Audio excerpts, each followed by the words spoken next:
Let's see. All right, looks like we are live. Checking my sound level. I think everything's working.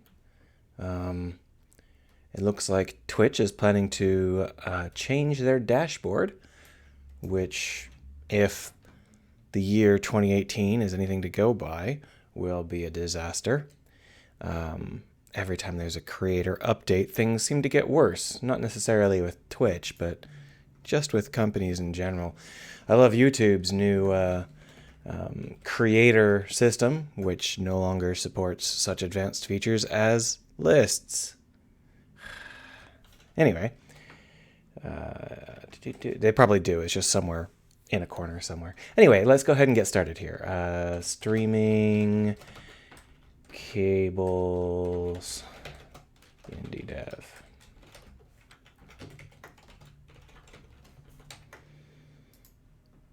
And then here.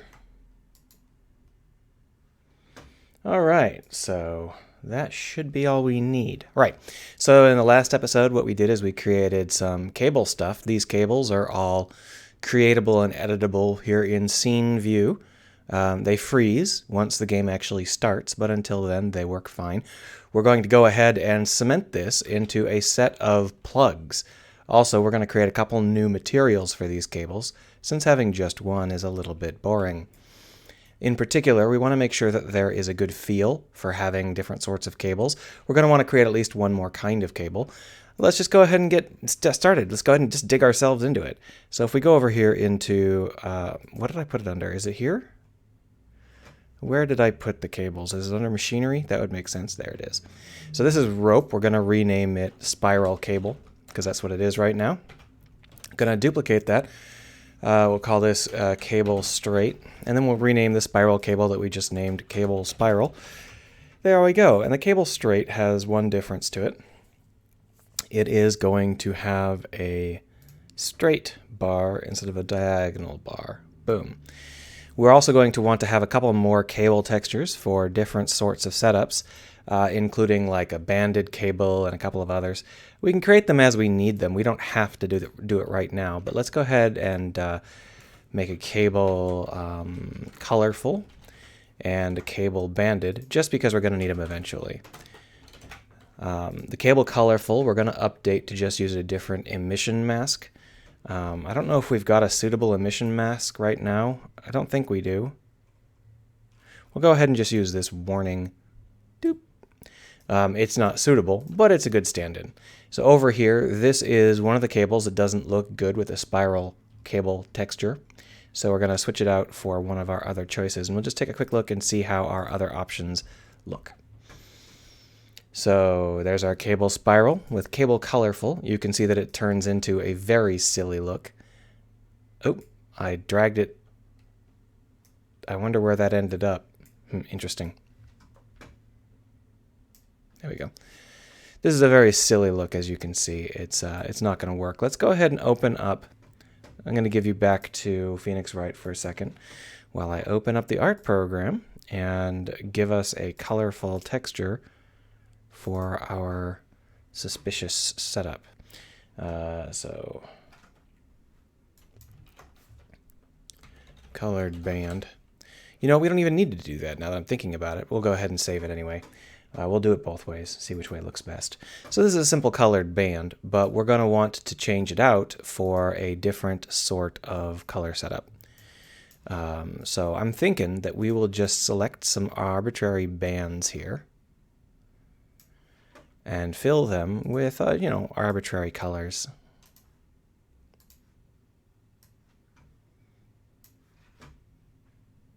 Let's go ahead and make a fat one.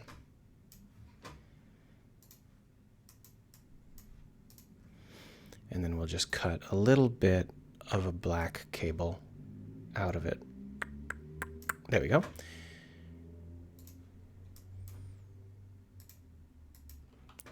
And we'll just save that as a colored band. We're also going to need to have a non-black background, which we'll get to in a second here. So our current color setup for this material is terrible, but we just created a colored band, which might be a little bit more suitable. These are emission masks, meaning that these glow in the dark. And you can see that the way that it's oriented gives us this banding rather than the along the edge banding. If we wanted to, we could simply create a colored band 90, or vert, and what we'll do is we'll just rotate it 90 degrees. There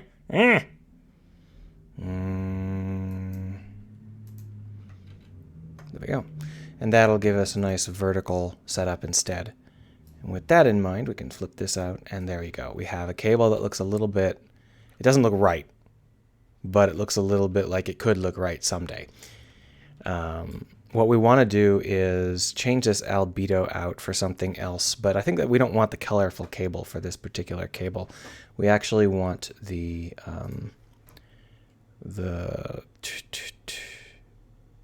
banded. Did I call it banded? I probably shouldn't have called it banded. What I meant to say was cable shine. Let's call it cable shine. Drop it in. And the idea here is that rather than relying on emission, we're going to rely on actual albedo colors. So we'll bring it up to kind of a white, and we'll make it still nice and smooth. So we'll just leave it nice and smooth. And then we'll just select an albedo of our choice to give it... Werbus stopped in. Hello, Werbus. To give it something that looks kind of fun and cable-y, right? I don't believe that we have anything that immediately pops out as something fun and cable-y. How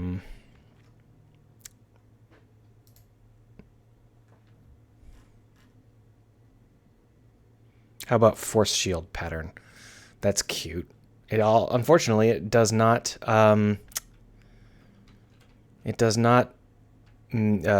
cycle. It's not a tileable texture.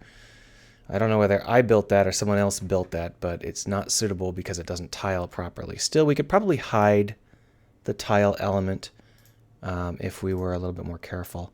I think if we remove the emissions... Okay, so I was hoping it would be brighter. It doesn't appear that it wants to be any brighter than it currently is. Well, let's go ahead and change this tile texturing, and then we can move it until the band is hidden inside of the glow. So for that, we're going to want to change the Y value. There we are.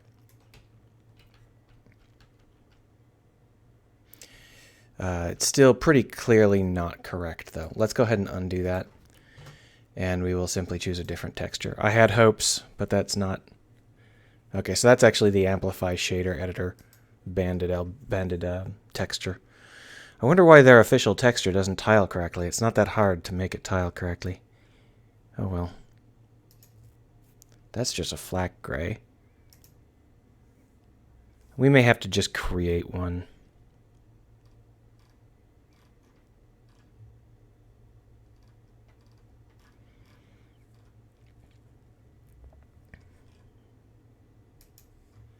No, that's actually not as shabby as I thought it would be. Okay, let's just create one. So the basic idea with this is that we're going to need to have a albedo band. There we go. And it's going to be basically white. So let's go ahead and clear this out with a white background. And then we're going to create some vertical beam-like elements. And there's a lot of ways to do that. I think we're going to try and use the watercolor. There is a watercolor with border. Here it is. Is it this one? I think it might be this one. No. Yeah, they may have taken it out.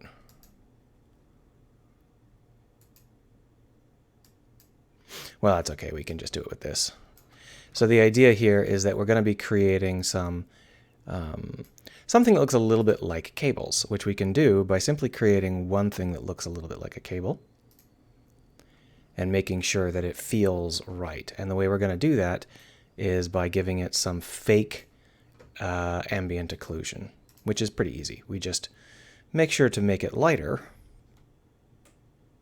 I think that's pure vertical. Oh, this white is not... Okay, so unfortunately the realistic watercolor brush won't mix well, but we can always just change it out for, say, a dry gouache, because the gouache can paint white. Problem is I can't really see when it's vertical.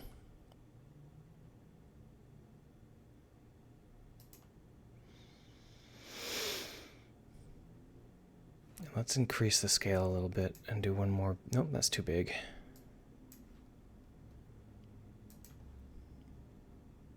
Nope, that's too far off to the side.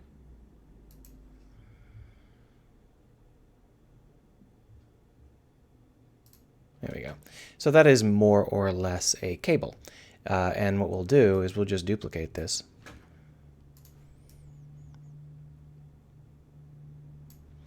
And create structured bands of cables.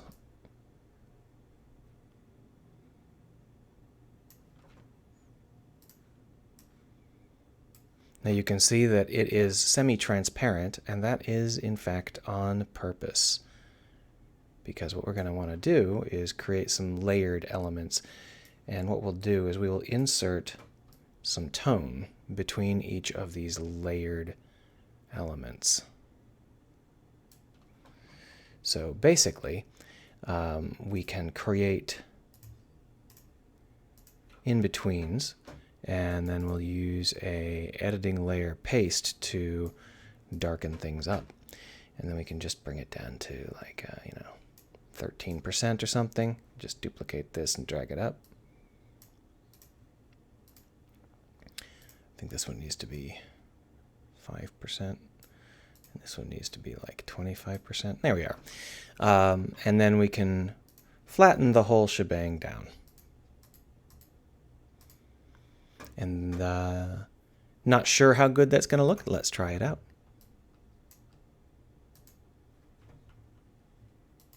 Now I flattened it down because I might want to run some image processing on it. We'll see. So when I select this guy, there is the cable shine. I'm going to switch out this albedo for the texture we just created. Mifaz says, pressing Shift doesn't make it vertical. So in this program here, this is what happens if you do it normally. If you hold Shift, it just goes between 2 points. See? So it doesn't force it to be vertical. If there is a way to make it force it to be vertical, I haven't found it. I'd be interested in knowing it. I mean, I can do it using rulers, but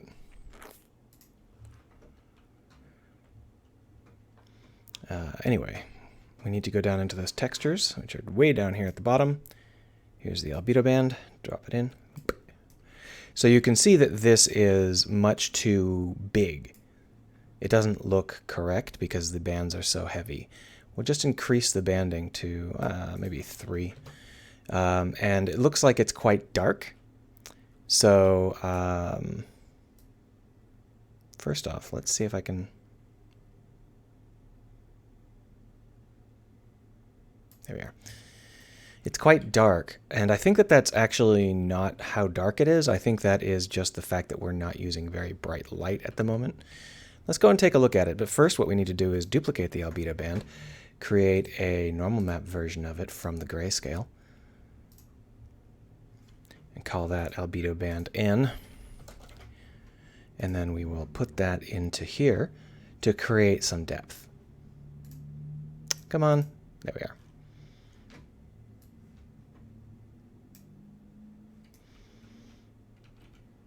And I think we're going to go ahead and lower that down to maybe 0.5. We can actually use albedo band again for the height map, but I'm not 100% sure that's a good idea. Mifaz says it would be cool if you made a tutorial on how to use Clip Studio. I've made a couple of tutorials about Clip Studio, like explaining how to make custom brushes and stuff. I'm not sure it would be much help for me to make a beginner's guide because I don't really know what people would have a hard time with. If people have specific questions about how to work with Clip Studio, I'd be happy to answer them. One of the other problems is that I usually use Clip Studio for art, and I don't publish art under my name, under Craig Perko. So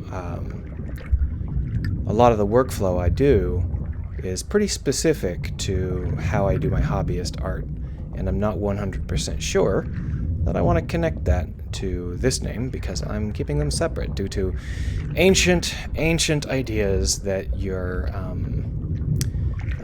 screen name shouldn't be linked to your real name, which is a concept that went out of vogue when people, like most of the people who know me are probably younger than that idea.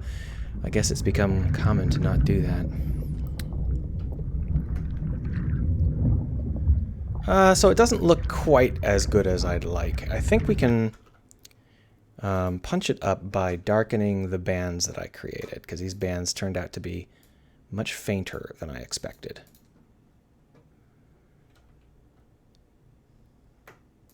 And we'll just get rid of this one.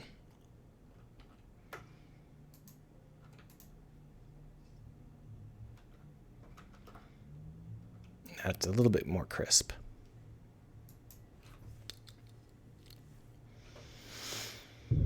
All right, so now when you're looking at bundles of cables, underwater cables are very different from real cables, no, above water cables, because above water cables don't corrode, as in the contacts might corrode, but the cables themselves are pretty free of corrosion. Once you take it underwater, though, every cable is normally bound up in a skin that is just a very, very basic flat sheath. The ones here on the left are very, very similar to real underwater cables, but that would be a little bit boring. So what I figure we'll do is go ahead and use some exotic cable types anyway.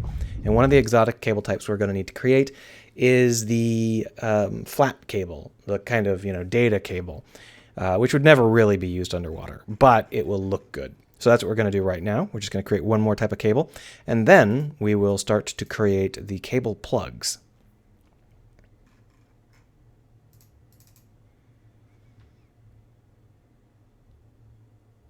Now, when creating these cables, poly count is a factor, and so we're going to want to be a little bit careful. So here, for example, is an earlier version of a cable that we were thinking about using. And you know what? Maybe that's good enough. Let's go ahead and just use this one. It's called pipe section B.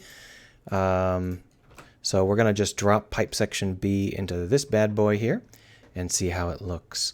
So the visual, there it is. We're going to go over from pipe section A to pipe section B.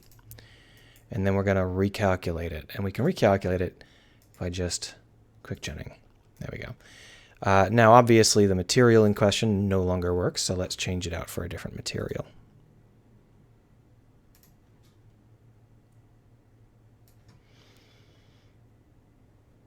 What happened? That was weird. All right, let's not do it that way. There's something. I think it might be recalculating the rope as I'm trying to drag shit across it, which really isn't what I want. Speaking about my streams, Mifaz says, you do it a bit too quickly. It's hard to pick up the techniques. Your Blender tutorial was really cool in that regard. I don't even remember my Blender tutorial. So the reason that I do it fast on stream is because people are watching and I don't want to slow them down. If you have any questions while you're watching that you'd like to see explained in greater detail, I'm absolutely happy to do that. So I don't want you to think that I'm against the idea. I just don't know whether or not my idea, my setup is worth talking about in detail. These are things that you can generally learn from a tutorial video that someone else has already made.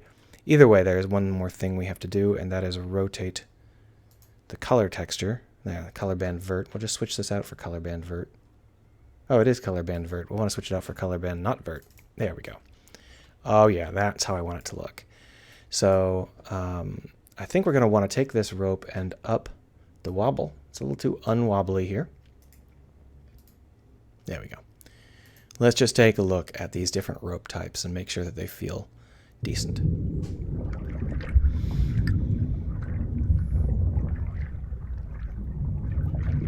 With 3 rope types, we can get a lot done. We don't need to have a ton of different rope types. We can always change the material on these ropes to make them more interesting. Now, it looks like there's a little bit of clipping on this one, which might be because it's very wide, and the calculation kind of assumes a spherical cable. So the actual collision calculation is against a 0.1 radius sphere, when it's actually more like a 0.2 radius wide cable. Let's go ahead and up it to 0.2 and see whether that helps.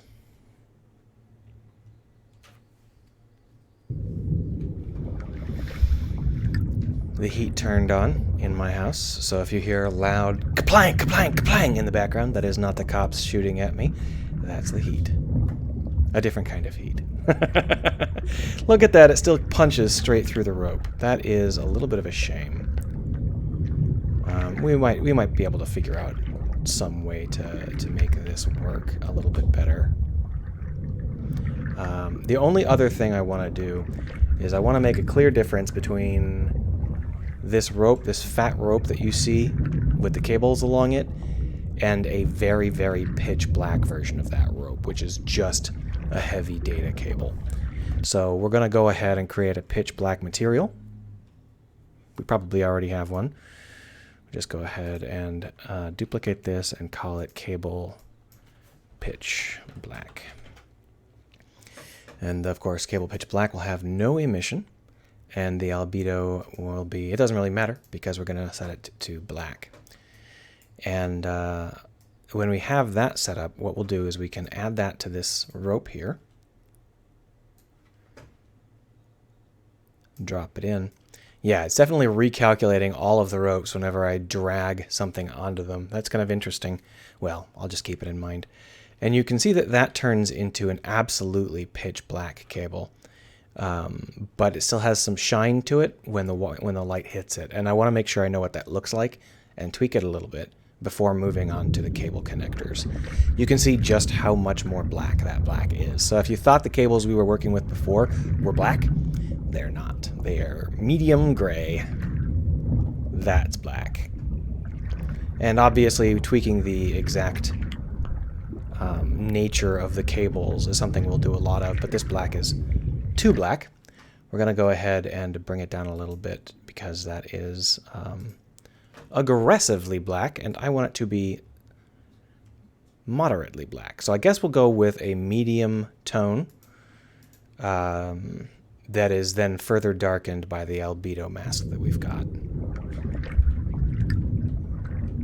The albedo texture.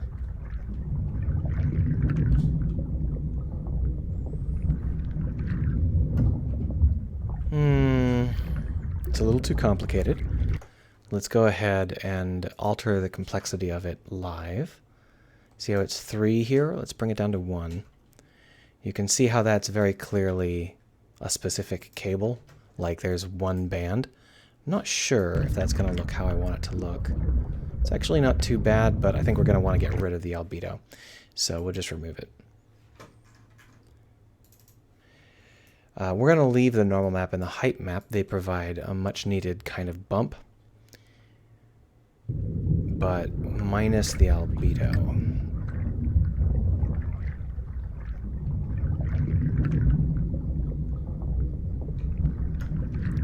That's pretty close. It needs to be darker, but that's not bad.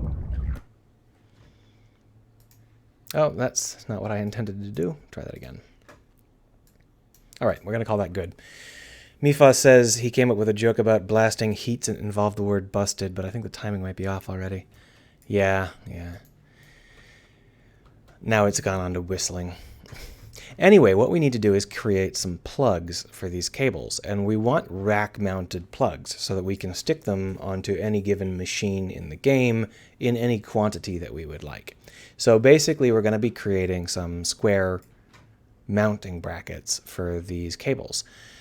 We don't want to just do standard plugs, though, because that would be excruciatingly boring. So what we're going to do instead is we are going to create plugs that feel like they exist in some manner. So to do that, we're going to take whatever cable we are starting with and move it on top of 0, 0, 0, just so we can get an idea about it. And then we will create a cube, move it down, scale it like so. And I think that we want to 0.25 is about right, at least for this, in terms of the width. But we don't want it to be even. We would like it to be different sizes on different axes. So if we scale it down by 0.5 on the x-axis, you can see how that is just wider than the cable. And that's going to be fine for this particular plug. So if we start to move this around, we can start to try and get this to feel like a plug. We'll just move this straight down on the z-axis a little bit, and then we'll add in a circle. 12 is fine. And what we'll just do is extrude that circle straight down. Now, once again, I'm not sure whether or not I can see. Yeah, see, those are inside out. For some reason, this one file will not let me hide back faces. It won't let me do backface culling. I don't know what that is. It is incredibly obnoxious and just the dumbest possible setup. So if you have any idea what that is, let me know. So that's going to be the plug that we mount on. And basically what we're going to want to do is give it some texture. So to do that, we're just going to bevel, and then we're going to extrude and scale up. And that's going to be like a tightening nut that you might have, right? And the problem is that when we stack them up, that's going to be wider than the actual unit. So what we're actually going to want to do here is trim it so that it is only scaled up on the axis that it's permitted to be scaled up on, and then just a little bit everywhere else. And then we will create like a grabbable face for that. Oh, fuck you. Am I on individuals? Yeah, I am. So we'll just do there. Like that. Nefaz says, Blender outlining solved, cannot find backface culling under. And let's try it. Let's see what it's looking at here. This article starts off with, helping people with lazy eye learning to use both eyes again requires a long-term commitment. I don't want a long-term commitment. I want the solution.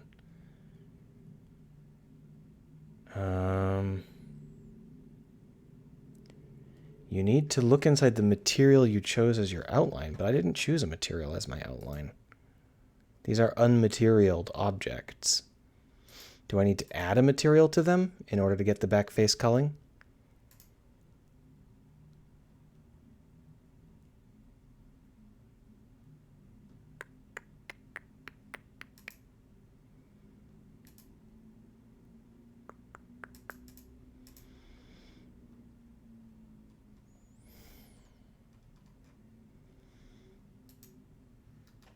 Let's try it. Let's see. Oh, fuck them. Okay. So, for some reason, if there is a material defined somewhere, anywhere in the Blender file, then you have to turn backface culling on per material. Wow, that's fucking dumb. Thank you for solving that problem for me. I can't say that I'm happy about it, but I'm happy that it's solved. It's my distaste for it has nothing to do with you. And then we'll just call that good. It's not just a weird design. It's a weird design that they didn't tell anybody about. The way that this sort of setup is supposed to work is that the tutorials on how to do something are supposed to mention if there's any really common other problems that you might run into. it doesn't. So that's, just a failure on their part. So this is a plug, right? But we want this background element to appear to be a little bit more interesting than just a face plate that is completely flat. So what we're going to do is we are going to add in some kind of decoration to this. And I think what we're going to do is we're actually just going to cut it in half and then delete half of it.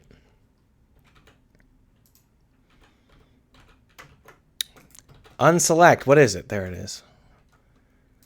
Blender also changed it so that you have to hit A 85 times to make it unselect things. Or you can hit like Control-Alt-Shift-A or something.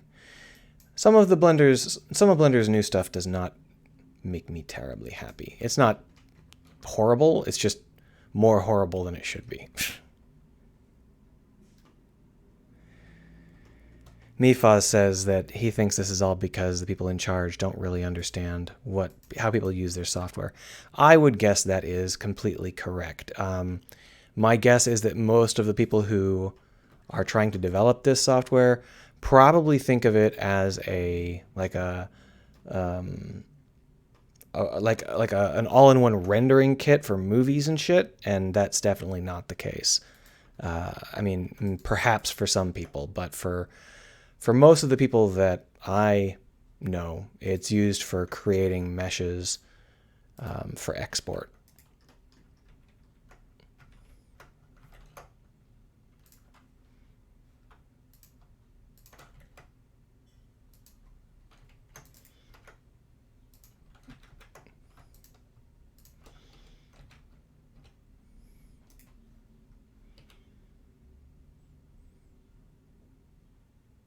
Trying to decide which of these directions looks better. I guess down looks better. And then what we'll do is we will create a little set of mounting elements like that. And they'll look really good when next to each other. Watch.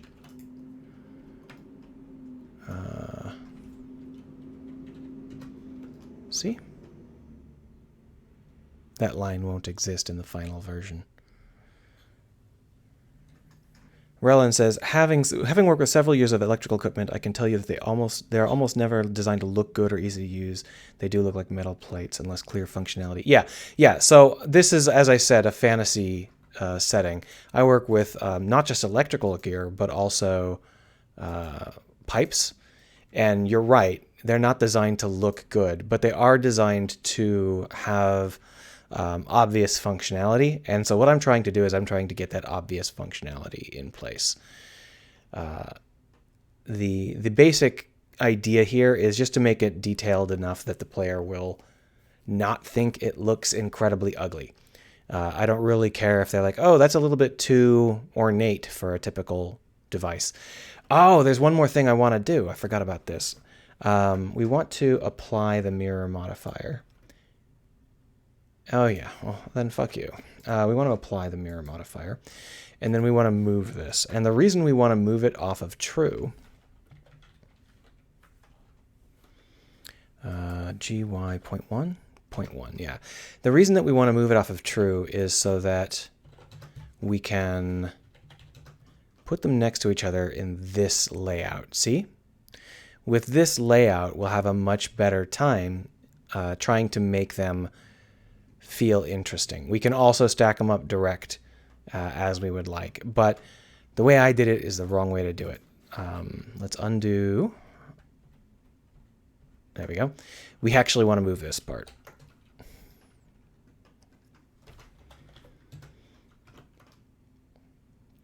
I guess we don't have to move it 0.1.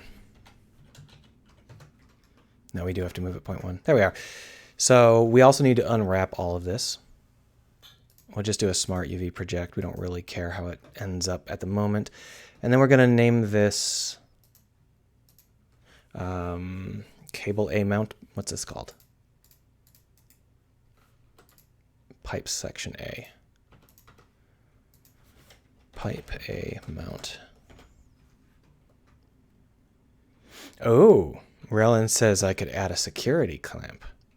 That's a good idea. Let me go ahead and just Google what those look like. Security clamp cable.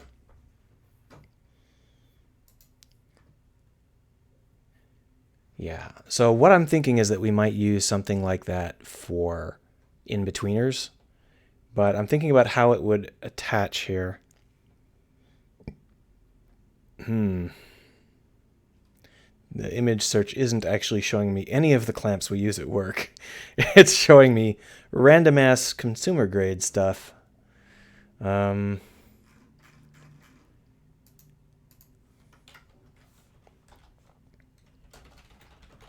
Let's add industrial in there. No, these are not cable clamps. These are cable supports, I guess. Maybe it's latches. Maybe I'm thinking of security latches. Yeah, okay. So I'm thinking of security. I'm not sure. I don't actually have to buy this shit, so I don't know the words associated with it. But I think what we can do is just set this up over here to look a little bit more interesting. Let's go ahead and do that. So if we do that, then what we'll have is like a loop coming out here. And so we'll go ahead and set that up. And the way we're going to set that up is we're going to set it up as its own thing. 12 is too low. Let's bring it up to 36. And then we're going to rotate it by there, scale it down, move it into place. Scale it down, scale it up.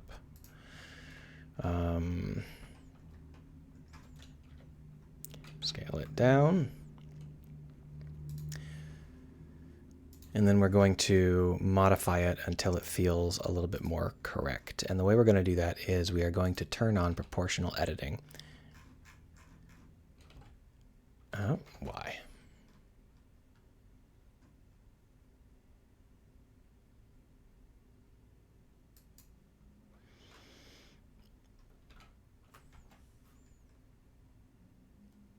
There we go.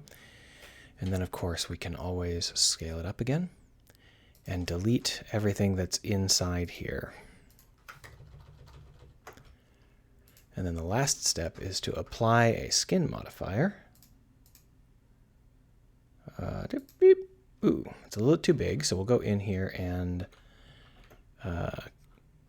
bring the size of these down. There we go. And then we will apply a subsurface. And I think that the subsurface might be a little bit much, so let's get rid of that. Yeah, that's not bad. Yeah, that'll do. And then we'll move it into a more useful position. And then we will apply the skin and drop it in. No mesh data to join. All right, try again. There we are. So with this, what we can do is we can simply use bevel to round it out a little bit.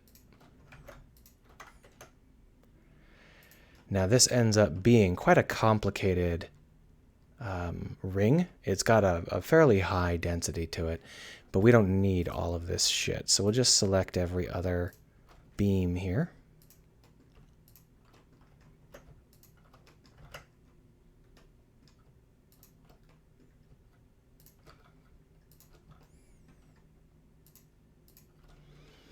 And we'll tell it to delete those edge loops, and you can see how it simplifies. I think that might be the one place we don't want to simplify. All right, so that should work.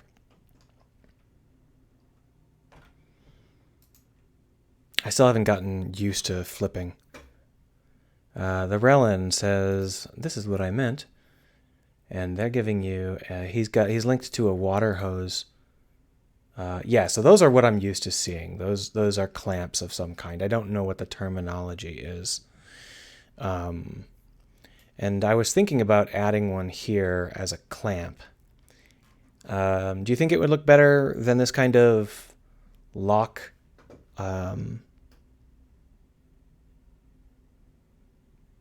I guess it would, wouldn't it? Darn. All right, we'll start over. So we'll go ahead and put in a proper clamp then. And again, I don't know what the actual term here is, which is why it's hard for me to Google up search terms. Oh, why is it? Oh, I've got... Hopefully I didn't cause any damage to anything. I don't see any damage. All right.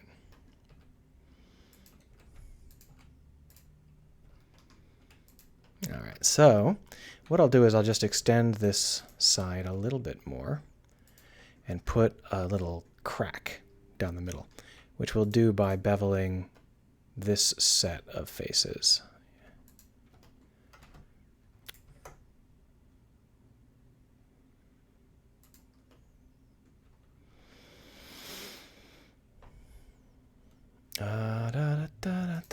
There's got to be a faster way to toggle the shading. I really miss the fact that you used to just be able to do it with a button press. Now it's a radial menu. Not the best. There we are.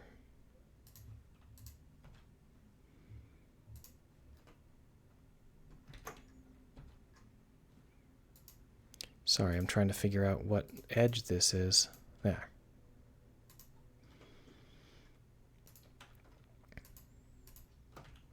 It's okay if the faces don't line up properly. They don't have to. And we'll just grab here, scale it out, and then turn this into a clamp.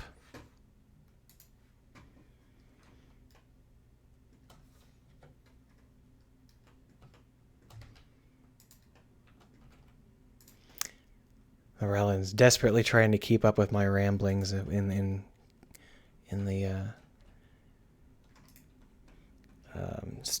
the stream chat, and unfortunately I was looking at a different screen, so sorry if I missed anything that you said that was vaguely coherent. Wasn't your fault. It was me trying to do 8 things at once, which I imagine is a common streamer excuse.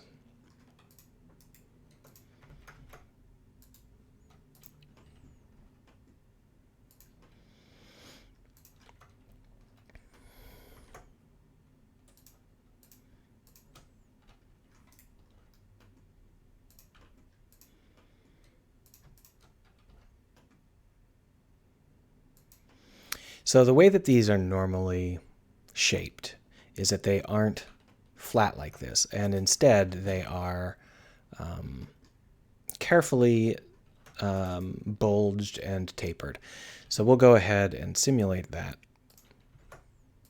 a little bit here. So we'll just grab here, tell it that it is there like, oh, I keep accidentally editing shit. How do I change this to, here it is. So if we do that, we can scale, there we are. I guess we'll want to pull it all the way down to the tips.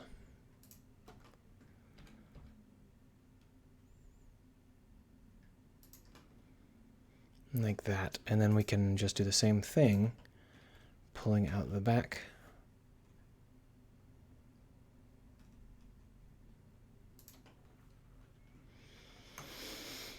And lastly, we're going to have to create some kind of latch-looking element for this latch to kind of move within. It doesn't have to be convincing, but it has to let it look like we exist within like a framework of a reality, rather than it just popping into the other surface with no sort of physicality at all.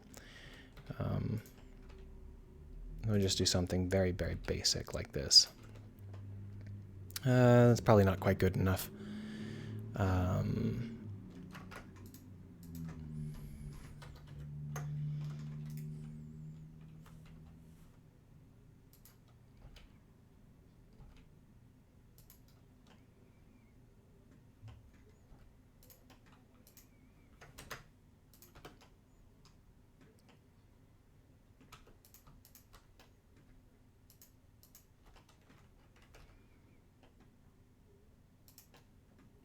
Eh.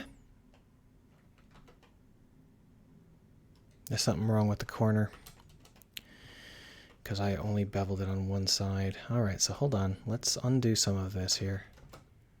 There we go. And the problem was that I didn't bevel it quite well enough, and it ended up causing some grief.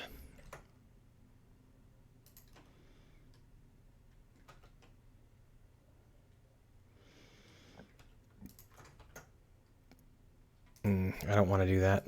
Let's just go ahead and duplicate one of these faces.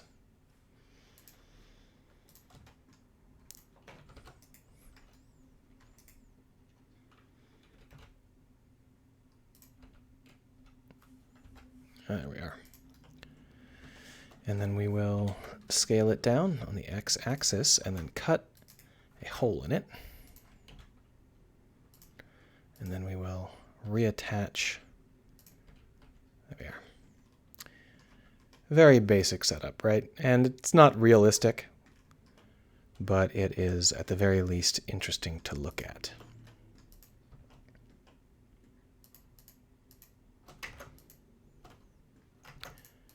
And now I'm trying to pull this out enough that it looks like it's in the right spot. And lastly, we'll bevel.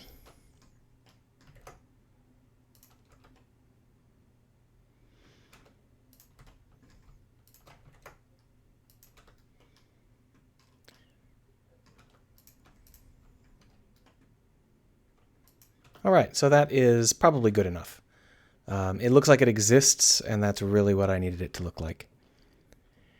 Mifaz says not to update to 1.39 VS Code because C# support has been broken. Thanks for the tip. It doesn't usually give me an option, though. It usually just does whatever it wants to do. We shall see. So that's going to be the pipe A mount. Let's go ahead into unit. Oh, I have to unwrap it. My bad. And now this is mirrored on one of the axes. So in this case, it would probably make sense for us to delete half of it. There's going to be a little bit of damage, but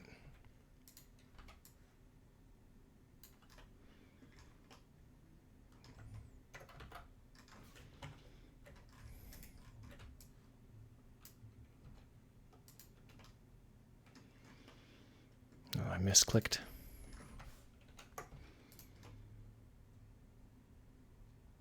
Yeah.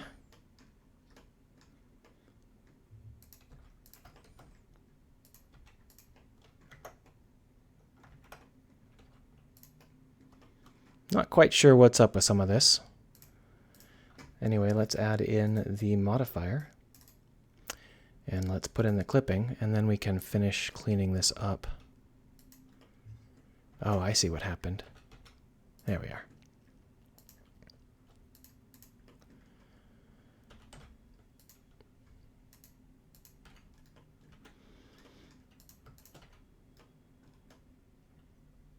Any other damage? Yeah, a little bit here. And now we want to clean out the duplicates. No, it's... There we are. Now UV unwrap.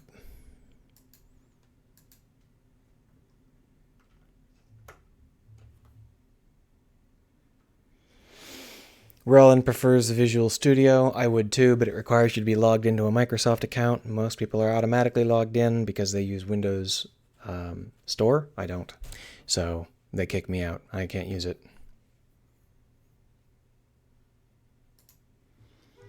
Grind, grind, grind. All right, so let's go ahead and make these ropes look good.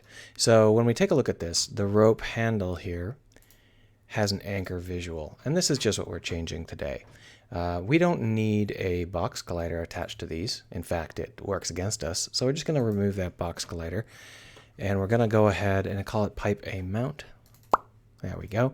And you can see that this pipe A mount is the wrong size, and that's because we scaled the box, and we don't need to do that anymore.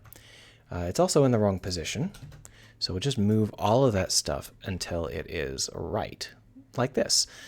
And then what we can do is we can either move it forward or move the extension back. And I think that we'll move the extension back. There we go. And then if we pull this out, it'll recalculate the rope with this new plug. See? The only problem I've got is that the extension, I guess not having it on a 1 really does screw up the feel of the rope. So we're going to want to pull this forward.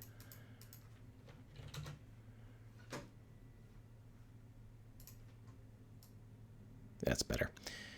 So with that in mind, we're going to go ahead and duplicate it so that all of the others have the same thing. But first, let's give it a material, because that material is the worst.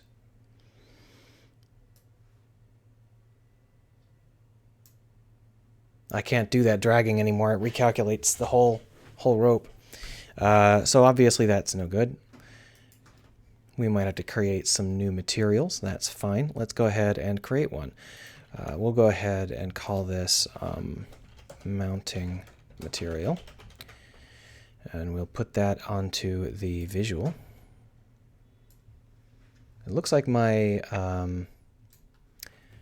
my mic might be slowly dropping. That's fine. This stand is ancient. So the mounting material needs to be changed. Let's change it. No emission mask. Well, actually, we do want an emission mask, but we definitely don't want that particular emission mask. What we really want is just a tiny little dot or series of dots.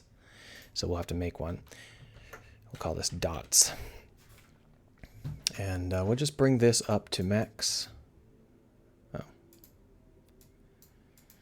Delete this and put in some dots.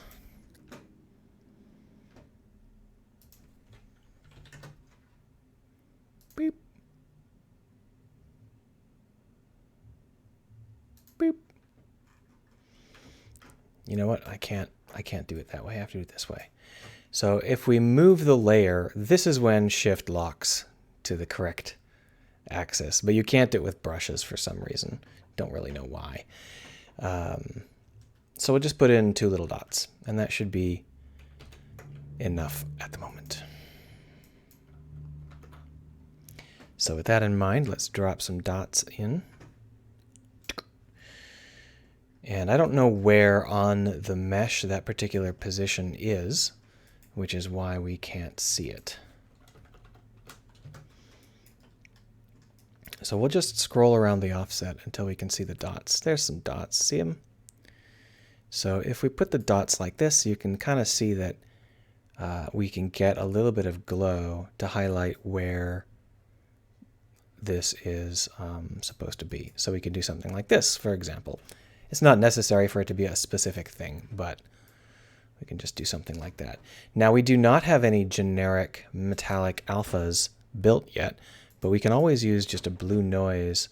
That blue noise is far too aggressive. Do we have a really, really soft noise? Perfect. Actually, it's not a bad idea. This is just a thing with text on it, but to be honest, the text kind of... Let's leave it. We can change it later. In fact, we will change it later. But for now, I kind of like the idea of having like a writing on the plug. Of course, the backdrop here is this ridiculous mottled thingy. It's not what we're going to be putting on a backdrop of in the long run. But right now, this is a very dark material. So it's going to be a very dark mount. That's fine. We can deal with that later. Anyhow, we are going to go ahead and commit that change.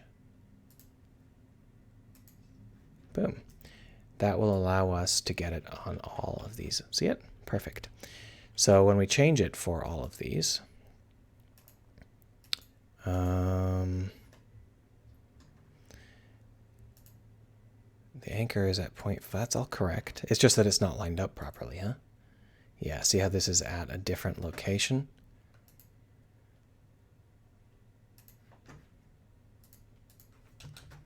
There we are.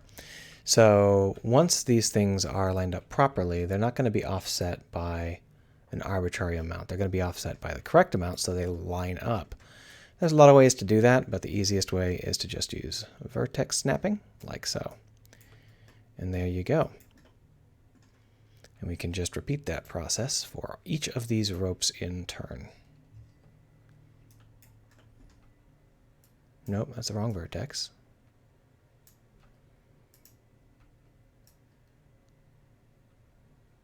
Oh!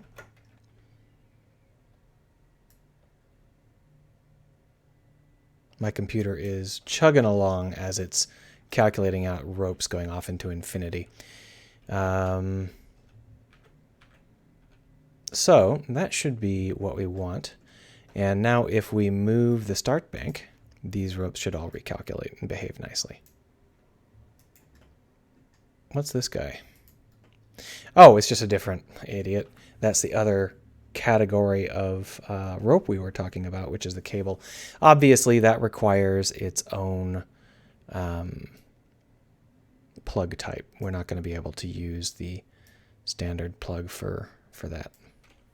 But you can see how this kind of seems like that's how it should be, right? It kind of comes out of those and then scoots off into the far distance. That feels correct. So now we're just going to create a mounting bracket for the heavy and for these cables. Mifaz says that restarting the PC fixed the problem. All right, that's good because I wasn't really able to stop the migration from happening. It would have happened regardless. So we're going to move these off to the side again and then pull this guy over. We're going to actually duplicate this guy, and the reason is because I want to use a setup that involves projecting this in a cool way. So we'll just have a duplicate of it. Boop. We're going to go ahead and call this pipe C mount. And basically what we're going to do is we're going to take this thing and we're going to turn it into the concept of this entire mount. So scale it up. And then we're going to want to maybe change a couple of details.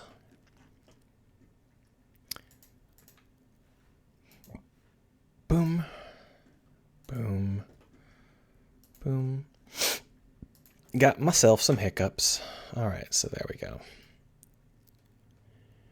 You can see that there's some chaff involved. Let's just go ahead and delete those.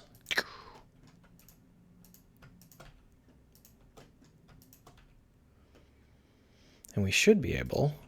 Nope, didn't work. I was hoping we would be able to rely on Blender's built-in algorithm for that, but that is not going to happen until we add in a little bit more contextual data. No! There we are. All right, so that's just a little bit buff, a little bit more buff. And then we can just grab this element here, which we do by clicking here, and then control plussing until we have the whole thing. Going over back into this and going to individual origins, we can now scale this up so that it is much heavier. And you can see how that sort of creates a problem with this particular edge. It just doesn't look right anymore. If we bevel that edge away, we can make it look a little bit right, but I think a better choice here is to delete the edge. And that's because we can simply reconnect it.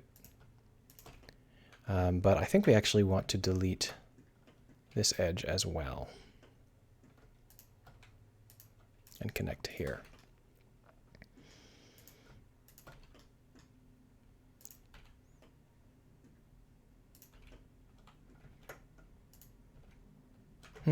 That's interesting. Why did it do something different on each side?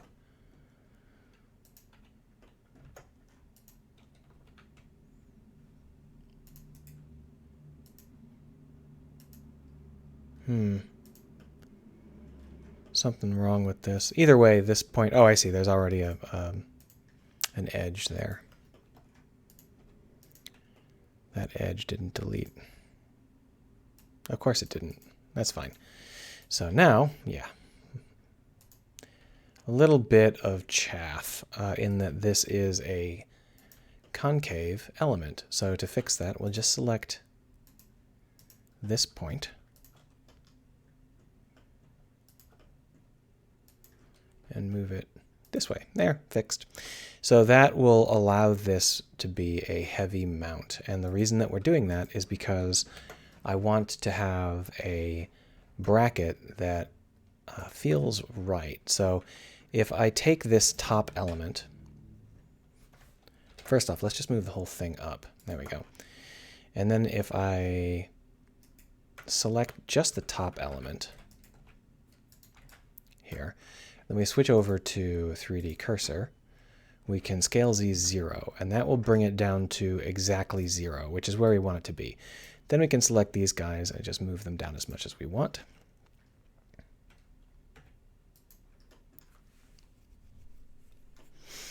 And that should do for creating the cap. And then what we want is a brace that is substantially larger and more aggressive than that mount. So we'll add in a cube like this one.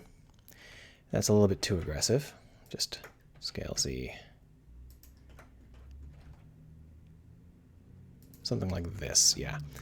And then we'll scale that down until it's 0.5. That's probably a little bit. Let's go ahead and scale it down to 0.5. Okay, is that going to work? It's going to be real close. Let's go ahead and do it the other way. There we are. So that just leaves us with another asymmetrical setup, which is exactly what we want. And what we'll do is we'll just duplicate this guy and drag it down to here so that we have it coming out twice. And then this here becomes a heavy bracket mount. So we will just select some faces, extrude them.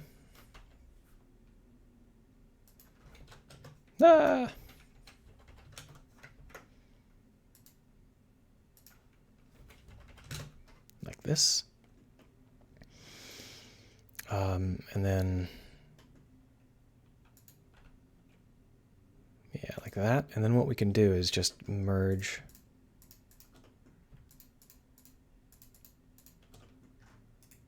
Doop. So that's going to be like just a heavy support mount, as you can see. I think that we're going to want to adjust this set of edges. So we're going to select them and extrude out on the x-axis. Oh, how unfortunate. There we are.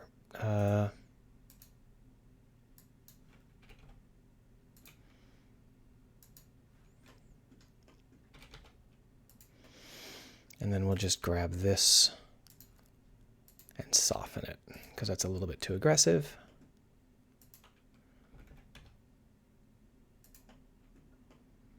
Yeah, more or less. And then bevel. Oh no, I only got one of the faces. Bevel. There we are. So that is starting to look kind of like how I want it to look. And now we're going to take this cube and turn the cube into something that fits our needs. Now, once again, it makes more sense for us to delete half of these. So we'll just...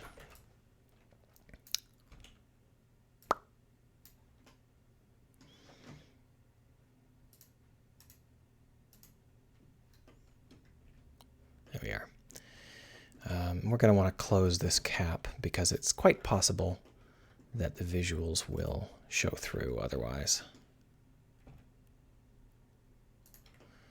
All right, so in order to make this look more correct, we're going to want to make this feel more like it has a proper mount. And that's going to be deleting these verts and then filling in here. I need to assign the material to it. so that I can stop seeing its backside. There we are. So if we then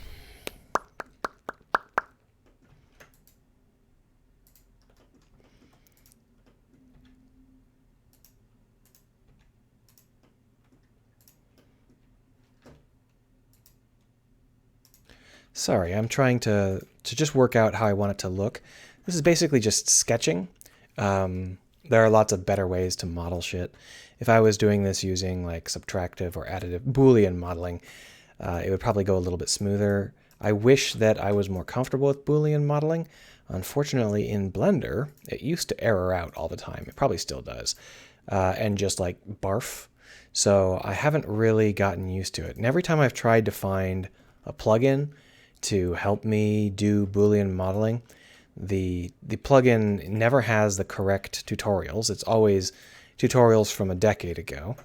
And the authors are always total assholes. So I've basically given up on Boolean modeling in Blender, which is a shame since I do a lot of hard surface modeling, and that is pretty much the best way to do hard surface modeling.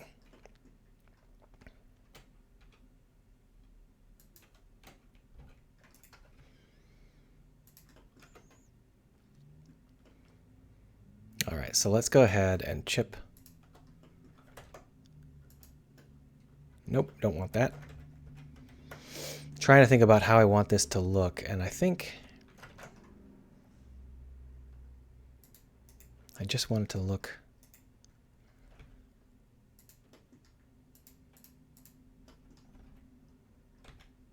like that.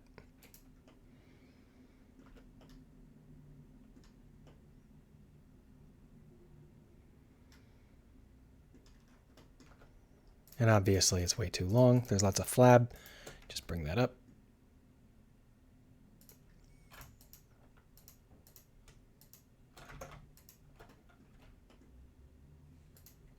There we go. So now it's starting to look more like I want it to look, but these sides look awfully barren.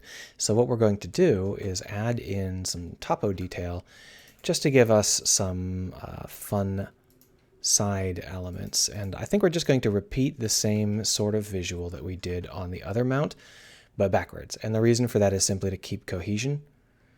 But unfortunately, this line here is not parallel.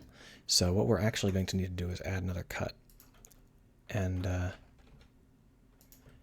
use these two lines. Oh, wow, that didn't work. Like that. Except I actually want to bring this line up too, because they're going to be mounted next to each other much of the time. Yeah, that's more or less how I want it to look. The last thing I want to do is take this bad boy, move him over to the left like this, bevel, and then what we'll do is we'll just give this a little bit of a bump. Now normally we would want to worry about that creating Z-fighting when these are stacked on top of each other, but we would never stack them on top of each other directly, so that's not going to be an issue. What will be an issue is that this is the wrong size and doesn't feel like it quite fits. That's a little better. More or less. Let's go ahead and unwrap that, except for these. So let's hide those and unwrap the rest.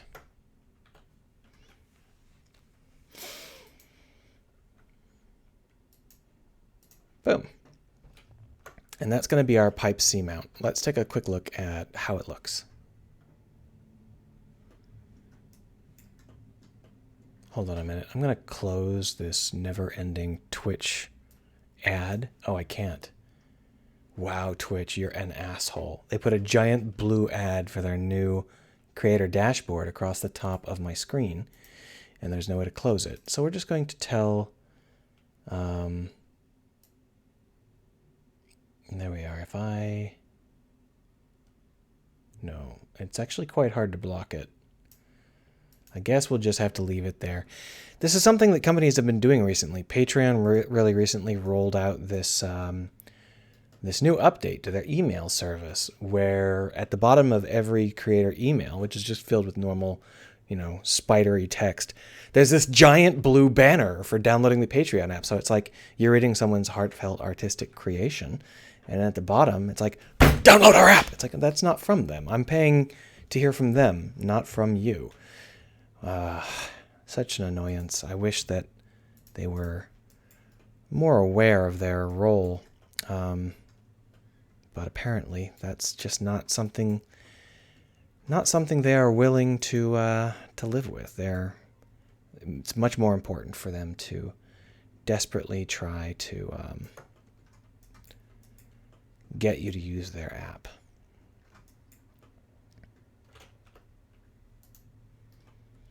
All right, so you can see that doesn't look too shabby. Yeah, that's not too shabby. It'll require a different material, just because it's got a different setup. Other than that, however, what we could do is we could move the UV mapping around and try and make it work. We're just going to use a different material for now. I'm not too concerned about it. We can always change it later. So we're just going to go ahead and just call it mounting material 1 and drop that in. And then we can just move those dots around again.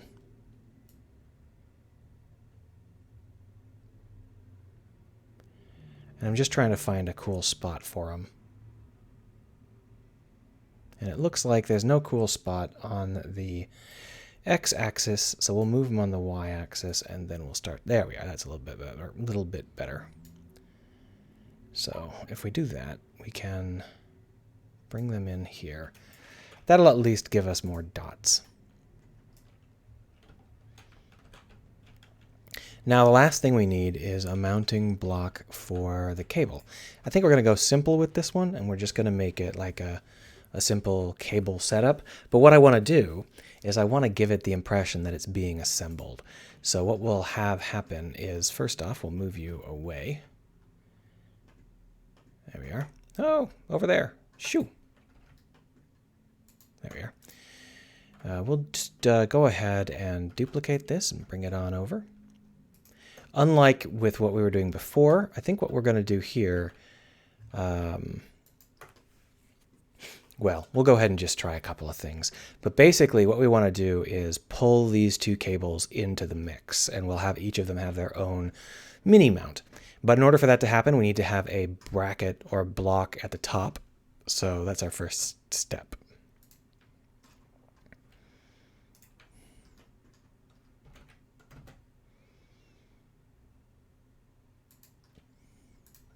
Ooh, that didn't work. It looks like we're already mirroring on one of the axes, so we'll just cut on the other axis to make it easy to create this block.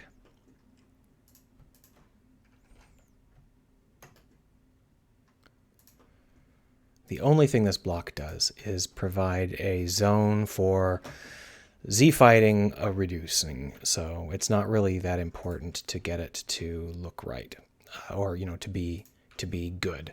All it really matters is that it fits the cable size, and we're going to go ahead and do that by doing just some small modify. I got to add in the fucking material again. Here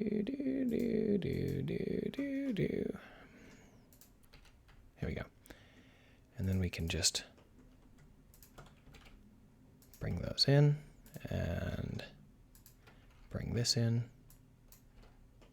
and bevel it. Yeah, that's more or less correct. Now the other problem we're going to have is that the cable that we're using for this is actually not going to be allowed to come into this area because we have our own cable representative. It's not that important with the other cable, this heavy cable, because at worst there would just be very, very minor Z-fighting. But in this case, we're going to be pulling the cable elements off to the side. So we do have to be careful not to extend the cable into this region. I'm trying to get the edge here. Oh, that's right. It's mirrored. That's fine. There we are. So we'll just use this upper half. And basically what we're going to want to do is bring these two cables in from the side. So if we were to pull them off, you can sort of see that they scale at the wrong places. No big deal. First step is to simply pull these elements down, like so. Ooh, that didn't work.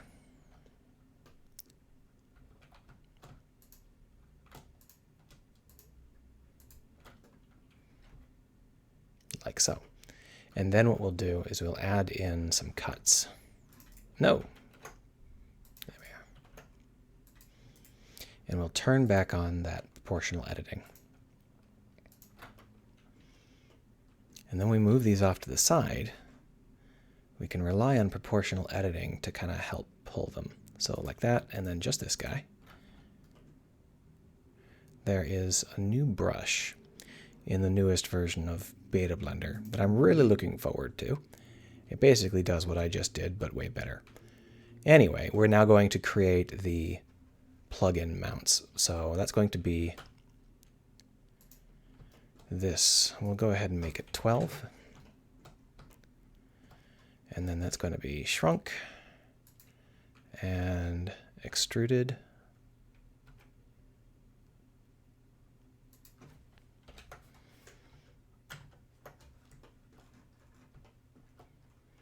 Moved. And shrunk again until it's the right size. Ah! There we are. And then we will cut half of it away. It's going to be this half.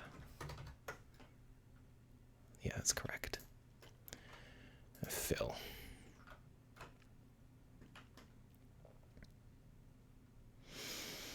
Now, I think we're going to want to just do a little bit of manual pushing here, just because it's a tiny bit too sharp. There we are.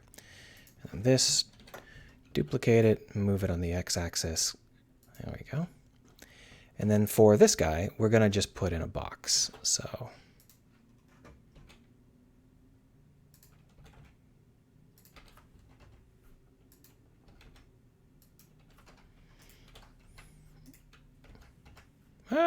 move it. There we are.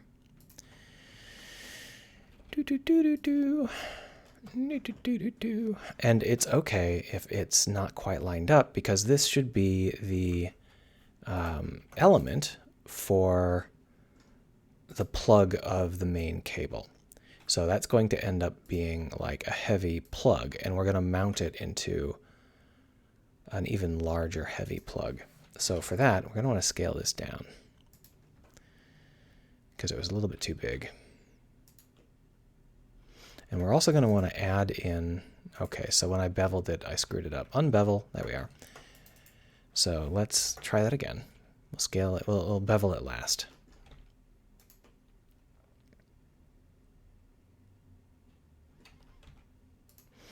Now this here needs to be lined up right there so that we can break it out and then extrude it.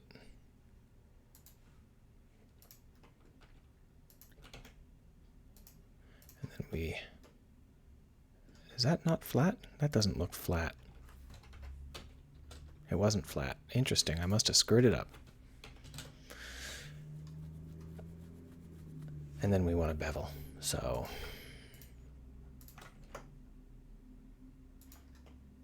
I think we'll pull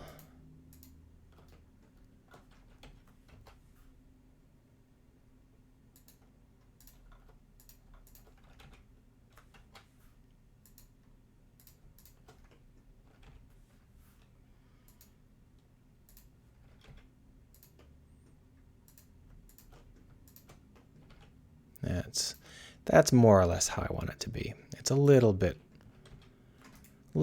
wrong, but you can't have everything in life, right? Anyway, what we're going to want to do is switch over to wireframe mode, grab this whole section, grab just that whole section, move it up like so, and then we're going to want to extrude and scale it because we want this to be inside of another plug element. Now, underwater, you would never use this kind of plug because it's not watertight, but I think it's fine for this. It'll look good, and that's what matters.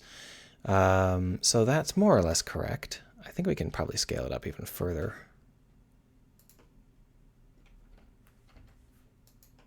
There we are. And then we'll just bevel the entire edge here. And we will do a trick where we rip this edge. See how I ripped it? Let me go ahead and switch it back to a mode where we can see what we're doing here. I ripped the edge, and then we're going to extrude down, and then we're going to bevel. And then we can take this edge and move it down. And that'll give us that nice little seat. See? So if the player looks close, they'll see that it has a nice physical seat to it. And the last thing we need is to create a box that will properly contain it within a specific bounding region. So to do that, we're going to drop this down like so. And then we're going to want to scale it by specific amounts, 0.25. So you can see that when we scale it by 0.25, it's not quite matched up, but it's pretty close, which means that that's good. We're going to move it. As long as it's 0.25, it's okay if it's off center. And then we're going to scale it down by 0.5 here. And that's going to end up being the bounding box of this particular unit. We don't need it to be that long, though, so we'll just bring that in.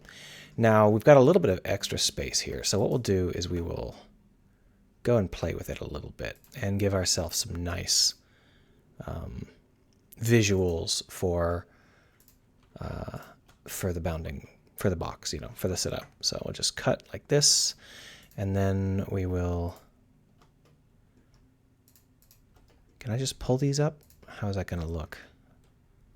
No, that's a bad idea. I am going to have to do some kind of extruding technique. So we'll just grab, and we are mirroring already. So let's undo what we just did. And we will just delete half of the box.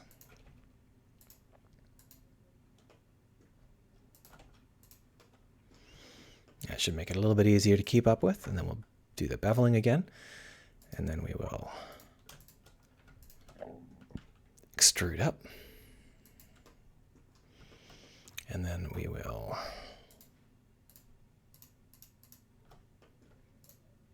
bevel.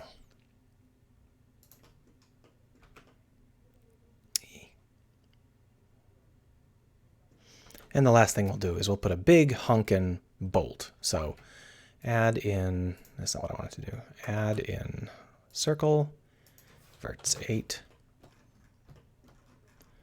Scale it down. Move it. Let's do turn off clipping so we can actually do it.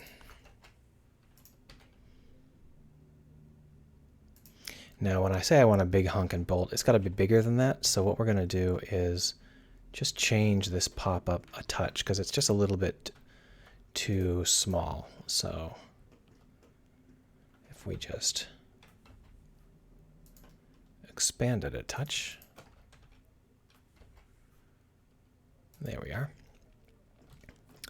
Only problem is that that has left us with this over here being incorrect, but you know what? That's not too difficult to fix. All we have to do is tell this to go after an individual active element, and that's going to be this guy, so we'll scale Y that. Nope, scale X that. There we are. Now it's correct, and then this, we can extrude it down.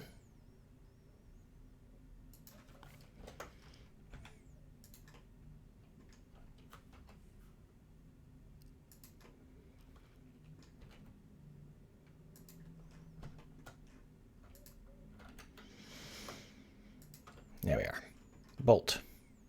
Very, very primitive, basic setup. I'm not too concerned about making it look good because the players shouldn't be looking too closely at this, and I don't have all day. In fact, I'm out of time already. So that should do.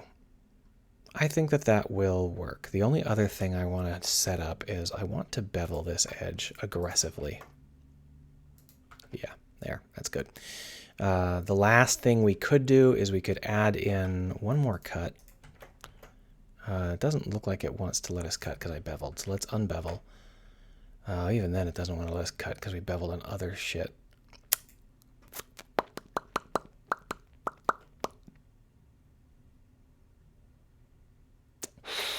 Just trying to think about the best way to do this, and I think that the best way to do it might be to not do it. So we won't. Instead, we'll just unwrap what we've got, minus these, because these are part of the original cable, and we can just leave them with the same original cable UV map.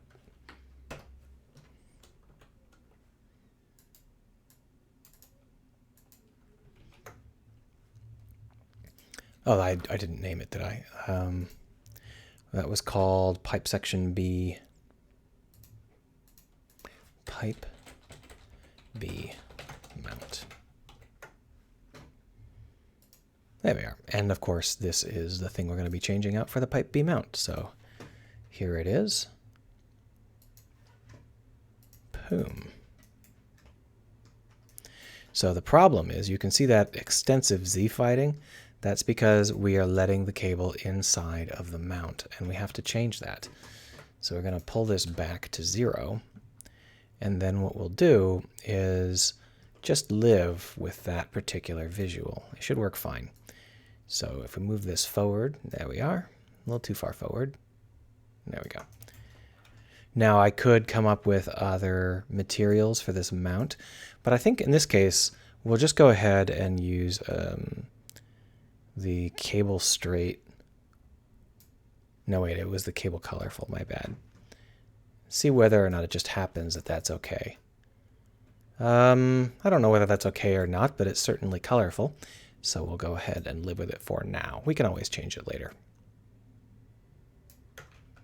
There we go. Now you can see that we have cable mounts for all of our types of cable. We've got several kinds of cable to make ourselves feel better about ourselves. And we can set up banks of cables using this kind of system. It should be very, very straightforward and easy to modify. And most importantly, it means that I can create levels by dragging around sub-elements. So I can just drag around this entire start bank.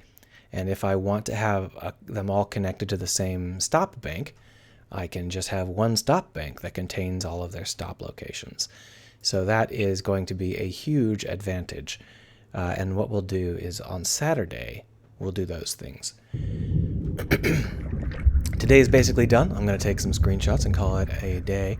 If you want to ask any questions, this is your chance.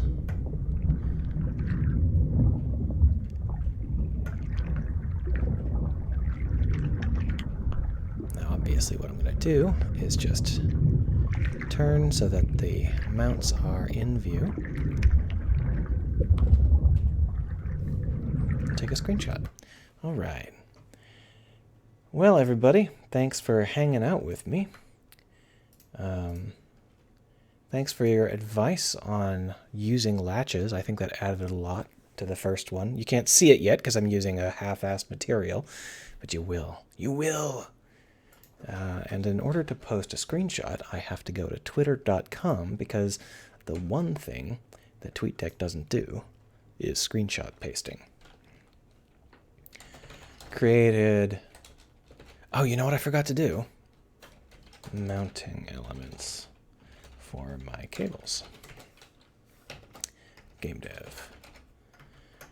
And then again over here, the RLN says thanks. I should be thanking you. So thanks. I forgot to flip this bad boy around. So if I go to this element and I just... There we are. The only issue is that it's no longer properly lined up. No biggie. We'll just move it and pop. There we go. And that allows us to have a very different setup. But unfortunately, I moved the endpoint. So we're going to grab the endpoint and put it back someplace reasonable. I forgot that this endpoint wasn't locked. If it was locked, that wouldn't have happened. It was Not quite ready for prime time. Oh, that's too far. Bring it on back here. Okay, whatever. We'll just...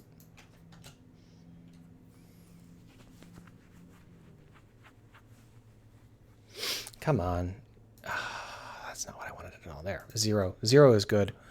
Where are you? Okay. We'll just use the handles. Oh, this is negative 1883. That should also be 0. Only problem with using this is that sometimes it goes a little bit off the walls and thinks you want to drag it into, like, the distant future. That's okay. We'll just move it around until it's in more or less the right spot. It's currently rotated the wrong way. No, wait, it's not. My brain is currently rotated the wrong way. There we are. So now when we go back over here, we no longer have it flying off into the middle of nowhere. It's now a little bit better. Let's take that screenshot one more time.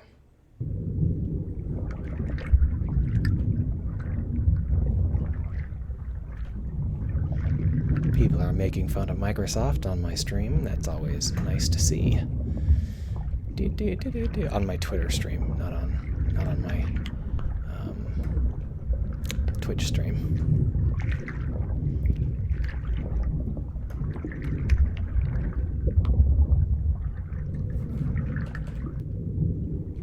It's not really easy to capture. There, that'll do.